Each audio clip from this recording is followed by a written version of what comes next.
Hi, I'm Pamela Lee, and I would like to share with you some good tactics and some good strategies to work with your person who has autism. For the mums and dads out there, when they first get the doctors saying, I think your child is on the autistic spectrum. Now, the autistic spectrum is vast. So you'll be going, oh my, again, how I felt when I first was at work, autism is a terrible thing. No, it isn't.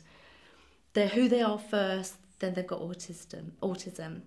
But as a parent, you have to then start thinking more autistic than what you would feel. And on them lines is you'll have to get a label. Labels are negative, but with autism world, it's a positive. So get a statement.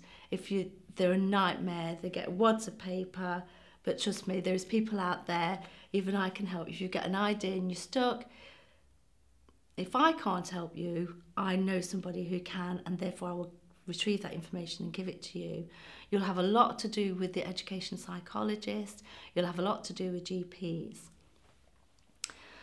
When a parent will notice a child with autism because now they can diagnose from 18 months. So from 18 months of age, you've got this loving, gurgling baby looking at you, smiling at you. And then it just seems overnight, your baby don't know you anymore. And that must be heartbreaking. But what you have to understand is something chemically has overtaken and they become self-absorbed. It's called egocentric. Now what that means is they need their needs met. And it's the initial I want, when I want it, and how I get it is how it will sort of provide a need in him. What a mum and dad need to do, I believe, is look at ways of trying to engage your young person back to you. And if it is, like I was saying earlier, finding something that they want to squeeze, play with, some parents get on the floor with them and still do it, even though they're not giving you the eye contact. They are fully aware that you are there and they need to know that you're always going to be there.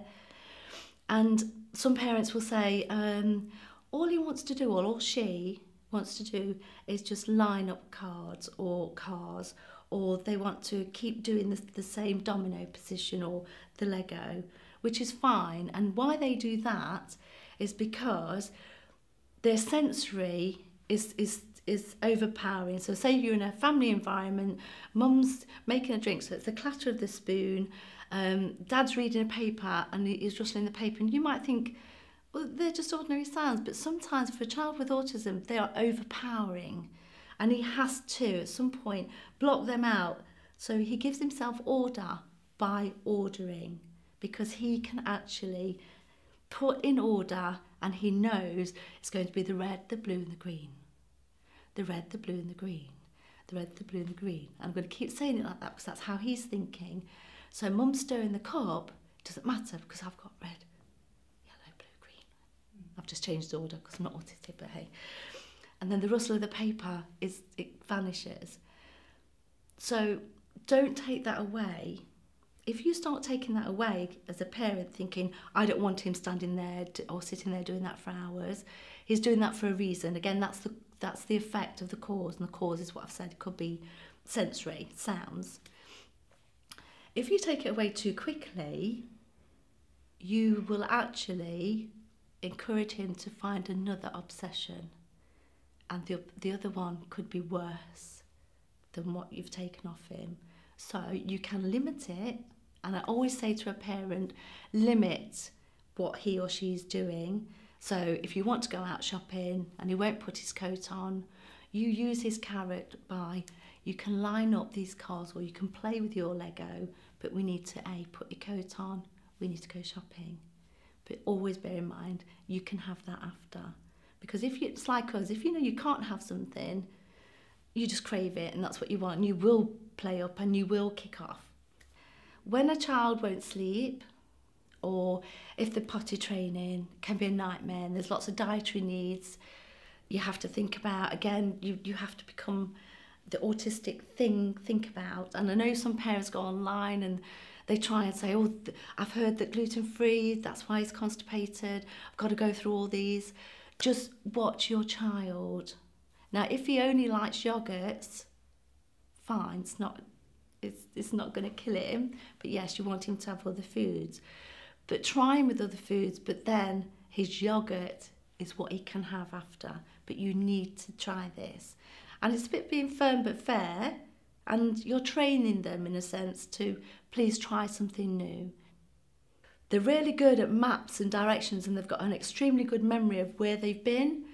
But when they've gone that route, and then all of a sudden say we're in the car, beg your pardon, we're in the car and we're driving a certain route, we go that way every day, there's roadworks, or there's been an accident, you've got to veer off and go somewhere else. The young person with autism will absolutely go, I don't think so, we have to go that way. And they are very strong-minded, we have to go that way. Right. So what I suggest is, when you have a certain route and you go that way all the time, think to yourself, if, and then go another way. So you're always showing that if we say we're going into town, we can go into town because that's our end destination, but we can go that way because we've ended up in town. We can go this way, but we'll end up in town. And it's just actually saying to him or her, where we said we're going is where we will go. So it's like you broaden his or her mind. Don't get him tunnel visioned, and that's what they have to do. Signs and symbols are wonderful. They are so universal. You and I, your parents, can go on holiday, and if you're in Italy or Thailand, the road sign will still say turn left. It doesn't say anything to us, it doesn't speak to us. There's a sign and it says go left. We love them because if we haven't got them, we panic, don't we? Oh my gosh, which way do I go? I know they told me to go left, but if you have a sign saying you have to go left, and it doesn't matter if all the writing's strange, you don't understand it, it's the symbol, isn't it? Signs and symbols are key for autism. They open their mind up, they open their world up, you can have a conversation because of these signs and symbols, and timetabling. Oh, I've jumped, sorry. Right, signs and symbols, it could be as simple as that. This is the toilet. It doesn't have to be male, female, it can just be a picture of a person, because when you go out and about, there is always going to be symbols of toilets, isn't there?